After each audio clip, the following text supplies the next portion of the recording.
ఏం దిగులు అంటే అప్పులు దిగులు, అప్పులు దిగులు.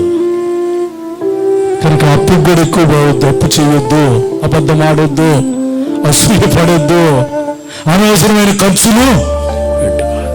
వాడు ఎత్తున్నాడని టీవీ తెచ్చి పెడుతుంటివి, ఫ్రిడ్జ్ తెచ్చి పెడుతుంటివి, డబల్ కట్టు తెచ్చి పెడుతుంటివి, నెల నెల అప్పుల భారంతో నిద్ర కూడా పట్టదు. అప్పుల భారం అయితే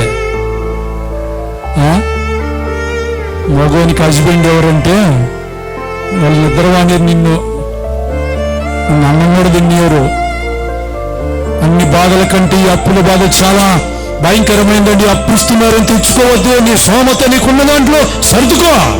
దుబారాకు పోయి, గొప్పలకు నిప్పులకు పోయి అప్పు చేసి పప్పుకూడి తిన్నట్టుగా నా ప్రియ దేవునికి ఈ రోజున అప్పుల బాధతో చాలా మంది దిగులు పడేవారు. అవి తీర్చలేక, కనుక అవి తీర్చడానికి ఒకసారి కొంత తీసిలేక ఆ గుంత పొడచడానికి ఇంకో గుంత, ఆ గుంత పొడచడానికి గుంతల్లోనే సరిపోతుంటుంది. కాబట్టి నీకున్న దాంట్లో సర్దుకో. వాడు ఎత్తున్నాడని తెచ్చుకున్నావు అనుకో, రేపు కట్టేటప్పుడు. కాబట్టి దయచేసి అప్పులకు పోవద్దు. 100 రూపాయలు సంపాదిస్తే 10 రూపాయలు అగబెట్టుకోండి. దేవుని సేవకునిగా చెబుతున్నా. అప్పుల